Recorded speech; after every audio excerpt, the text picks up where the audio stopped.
3 দিন হয়ে যায় পেটে খানা নাই। রহমতে আলম নবীর কাছে এক গরিব সাহাবী, গরিব মানুষ নবীজির কাছে আইসা কয়, ইয়া রাসূলুল্লাহ, ইয়া হাবিবাল্লাহ, 3 দিন হয়ে যায় পেটে খানা নাই নবীজি গো, ইয়া রাসূলুল্লাহ, আপনার কাছে আমি 3টা জিনিস চাই। নবী ডাক দিয়া বলে, সাহাবী বলো তুমি কি চাও? কয়, ইয়া রাসূলুল্লাহ, আমি ক্ষুধার্ত, আমারে 1 নম্বরে আপনি খানা দেন। 1 নম্বরে কি দেন? খানা দেন। 2 নম্বরে, ইয়া রাসূলুল্লাহ, আমি বিবস্ত্র, আমার কোনো পোশাক নাই, এই সিরাত ঝুটি তেনাটাই আমি পড়ি। নবীজি আপনি 1 জোড়া কাপড় দেন, একটা লুঙ্গি আর একটা জামা দেন, আমার পরার বস্ত্র নাই। আর 3 নাম্বার, আমার বাড়ি এই মক্কায় না, আমার বাড়ি সুদূর ইয়ামানে, আপনি আমার একটা ঘোড়া দেন, এই ঘোড়ায় সওয়ার হয়ে আমি আমার বাড়িতে যাব। নবীজির কাছে কয়টা জিনিস চাইছি? 3টা। নবীজি আমার কাঁধে আর ডাক দেখায়, সাহাবী আমি মুহাম্মাদের চুলায় আগুন জ্বলে না, মুহাম্মাদের পেটে ভাত নাই, পিঠে কাপড়, তুমি আমার কাছে 3টা জিনিস চাইলা, এ সাহাবী এই মুহূর্তে আমার কাছে দেওয়ার মতো কিচ্ছু নাই। তবে সাহাবী শোনো, আমার কলিজার টুকরা মেয়ে খাতুনে জান্নাত হযরতে ফাতেমার কাছে যাও। আমার মা, আমার কলিজার টুকরা ফাতেমার ঘরে যদি কিছু থাকে, আমার ফাতেমা কোনোদিন তোমারে খালি হাতে ফিরাবে না। জোরে জোরে কোন সুবহানাল্লাহ। আল্লাহর নবী এই আগন্তুককে, এই ভিক্ষুককে পাঠায় দিলেন কার কাছে? ফাতেমাতু জোহরার কাছে। এই ভিক্ষুক গিয়া ফাতেমার কাছে ডাক দিয়া কও, ফাতেমা মাগো, আমার পেটে খাবার নাই, আমি ক্ষুধার্ত, আমারে খাবার দেন, আমার পরনে কাপড় নাই, আমারে বস্ত্র দেন, সফর করে বাড়িতে যাওয়ার মতো কোনো বাহন নাই, আপনি দয়া করে মায়া করে আমার বাহনের ব্যবস্থা করে দেন। ফাতেমার ঘরেও কিছু নাই, কিন্তু ফাতেমা রাদিয়াল্লাহু তাআলা আনহার আম্মা জান মা খাদিজা ইন্তেকালের সময় তার গলায় একটা হার ছিল, একটা গলার মালা ছিল। এই হারটা তার কলিজার টুকরা ফাতেমাকে মা খাদিজা হাদিয়া দিয়েছিলেন, গিফট দিয়েছিলেন। মা খাদিজার পাওয়া সেই উপহার ফাতেমার ঘরের মধ্যে রাখা। ফাতেমা যখন দেখলেন ভিক্ষুক ডাক দিতেছে, মা গো খাবার নাই, খাবার দাও, বস্ত্র নাই, বস্ত্র দাও, চলার মতো পাথেও নাই, আমার একটা পাথের ব্যবস্থা করে দাও। ফাতেমার কাউরে পরামর্শ নাই, জিজ্ঞাসা নাই, ঘরের ভিতরে গিয়া ওই গলার হাত, যেটা তার মায়ের কাছ থেকে হাদিয়া পাওয়া, ওই হাতটাই না ডাইরেক্ট ভিক্ষুকের হাতে দিয়া দিছে। সুবহানাল্লাহ, জোরে কোন সবাই, আরো জোরে কোন সুবহানাল্লাহ। ভিক্ষুকের হাতে দিয়া ডাক দিয়া বলে, ও ভিক্ষুক, তুমি যা চাইছো তার কিছুই আমার ঘরে নাই, আমার কাছে এই সম্বলটুকুই আছে, আমার মায়ের দেওয়া আমানত, আমার মা এটা আমারে হাদিয়া দিয়েছে, আমার সবচাইতে দামি সম্বল এটাই, এটাই তোমারে দিলাম, এটা বাজারে বিক্রি করো, খাবারের ব্যবস্থা করো, এরপরে বস্ত্রের ব্যবস্থা করো, বাহনের ব্যবস্থা করো, হয়ে যাবে। জোরে জোরে কন্না আল্লাহু আকবার, আরো জোরে বলেন না আল্লাহু আকবার। ভিক্ষুক যখন এই গলার হার পাইলেন, হাতটা নিয়ে দৌড়ায়া সোজা বিশ্ব নবী, বিশ্ব মানবতার মুক্তির দূত আমার নবী, প্রিয় নবীজির কাছে দরবারে গিয়া হাতটা হাজির করলেন। ইয়া রাসূলুল্লাহ, হযরতে ফাতেমা খাবার দিতে পারে নাই, কাপড় দিতে পারে নাই, ঘোড়া দিতে পারে নাই, তবে এই গলার হাতটা দিয়েছে। নবীজি বললেন, সাহাবীরা রে, কে আছো?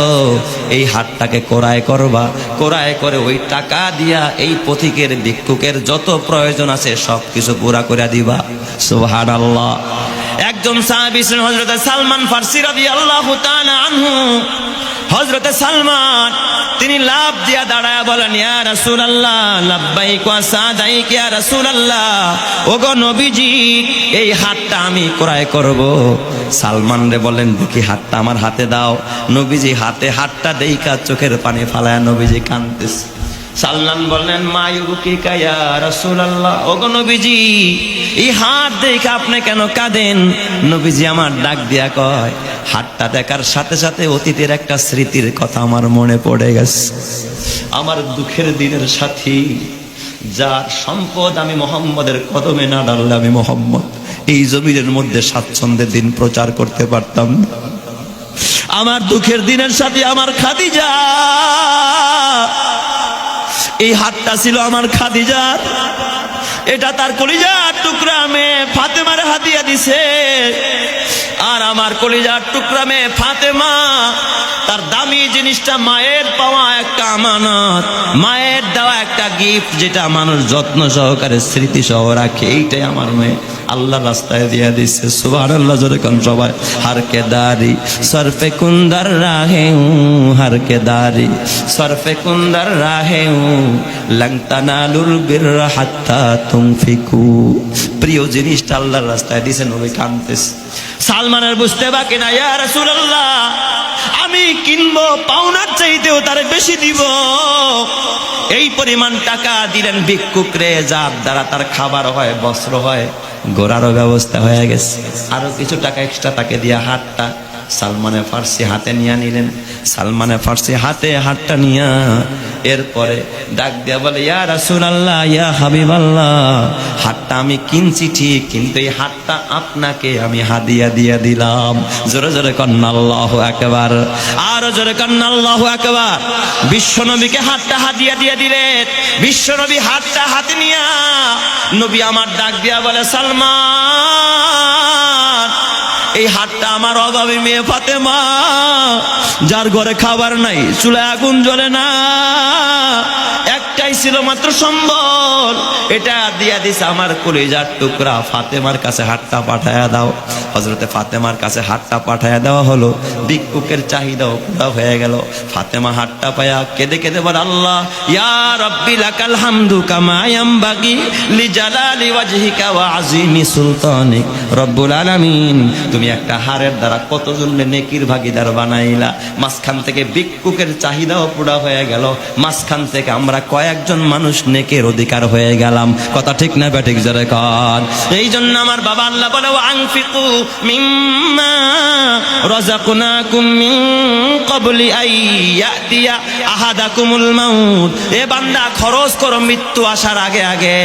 যখন মৃত্যু চলে আসবে, ফায়াকুলা রব্বি লাউলা আখরতানি ইলা আজালিন করিব, মৃত্যু আসলে বলবা আল্লাহ একটু সময় বাড়া দাও।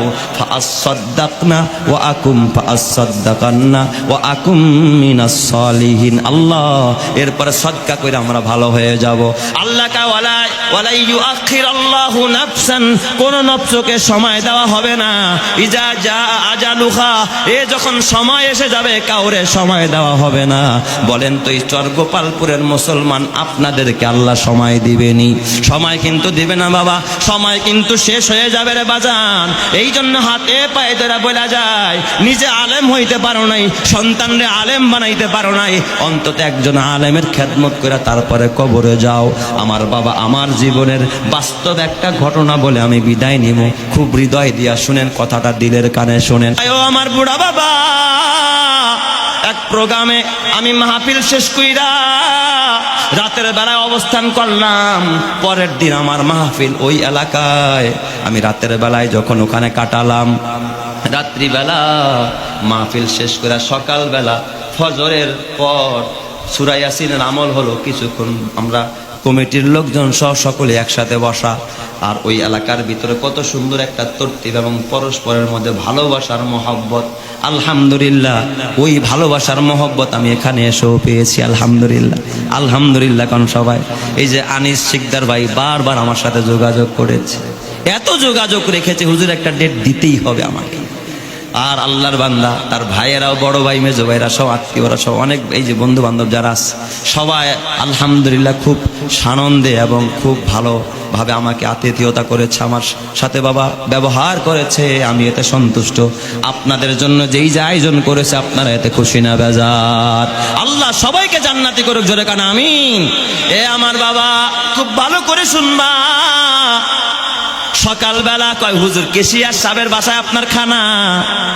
আমি যখন রাস্তা দিয়া হেঁটে কেশিয়ার সাহেবের বাসায় যাব, বাড়িটা একটু বাবা গ্রামের পিছনে, ক্ষেতের ভিতর দিয়া, কৃষি ক্ষেতের ভিতর দিয়া যেতে হবে, গাড়ি যায় না।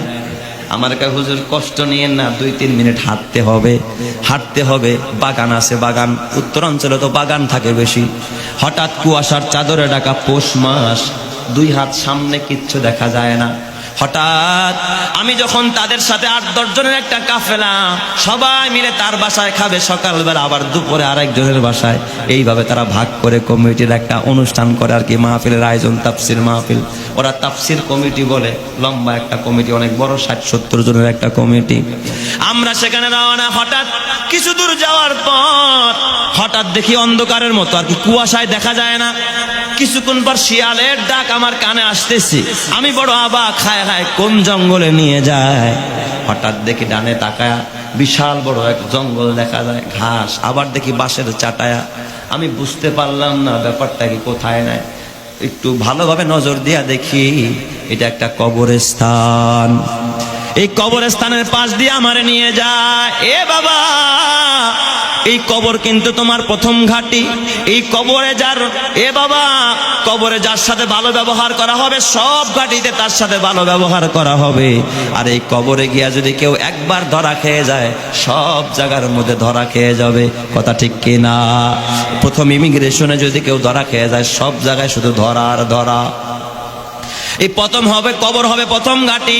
দেখলাম একটা কবর, অনেকগুলো কবর, শিয়ালের ডাক, কুয়াশার চাদরে ঢাকা। হঠাৎ কিছু দূর অগ্রসর হওয়ার পর আমি তাকায় দেখি মাদ্রাসার ছোট্ট এক বাচ্চা, লাল রুমাল তার মাথায় বান্ধা, জামাটার এমন অবস্থা, জীবনে স্ত্রী কারে কয় বুঝে না, ঘুরাইতে ঘুরাইতে পিছ দিয়া বারান্দায় উঠে গেছে। জুতার মনে এক মাথা ছিঁড়া, ছোট্ট একটা বাচ্চা, লাল রুমাল বান্ধা। এই বাচ্চাটারে দেখি এমনি একটা নতুন চাটাই দিয়া বেড়ায় দেওয়া, ওটার পাশে দাঁড়ায় এমন ভাবে কাঁদতেছে, মনে হয় পুরা শরীরে ভাইব্রেশন শুরু হয়ে গেছে, পুরা শরীরটা কাঁপতেছে। পরে দেখার পরে আমার ভিতরে কৌতূহল যে কিসের নাস্তা খাইতে যাব, এটা তো মাদ্রাসার বাচ্চা। আর যে যেই জাতের, ওই জাতের প্রতি মায়া ভালোবাসা আছে না নাই?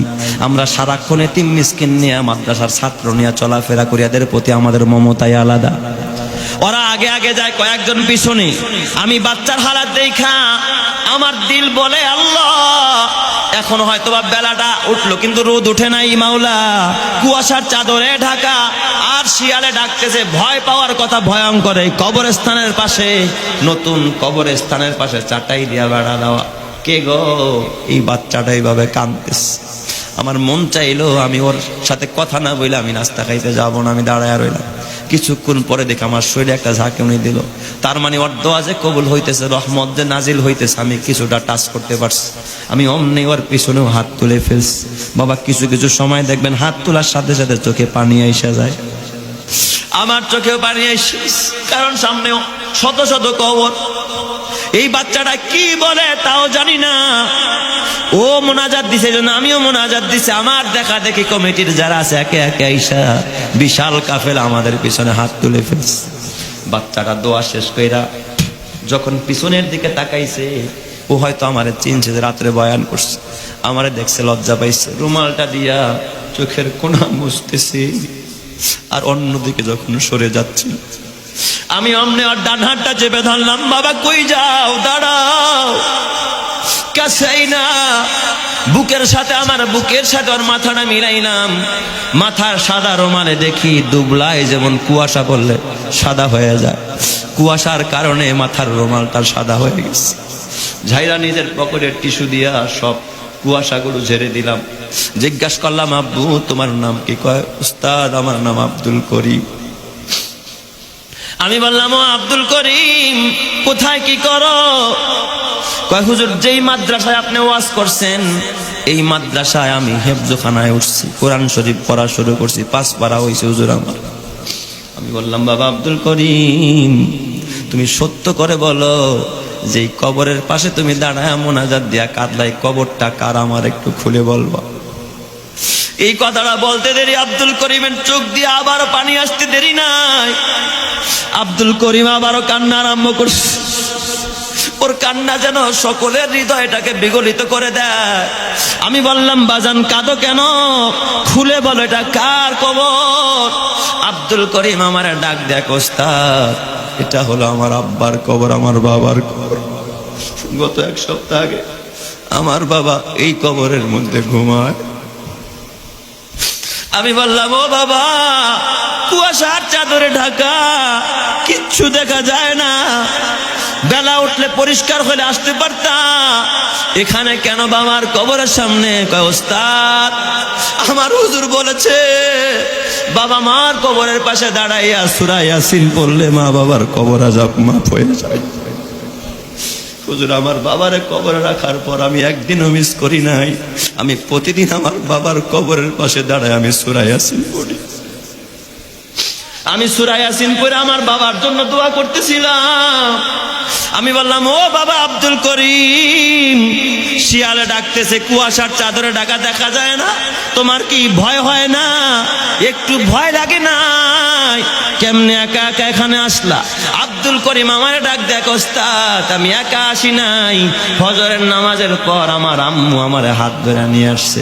ওই যে পাশেই কলা বাগান দেখা যায়, মা আড়ালে বোরকা পরে দাঁড়ায়, ওখানে মা কাঁদতেছে, আর আমি আমার বাবার কবরের পাশে দাঁড়ায় দাঁড়ায় এভাবে কাঁদতেছি। এ বাবা, কালকে যদি মরে যাস তোর কবরে কাদার মতো কেউ আসেনি? কর। গান শোনার মতো সন্তান নাই, খা কবরে রওনা করলি।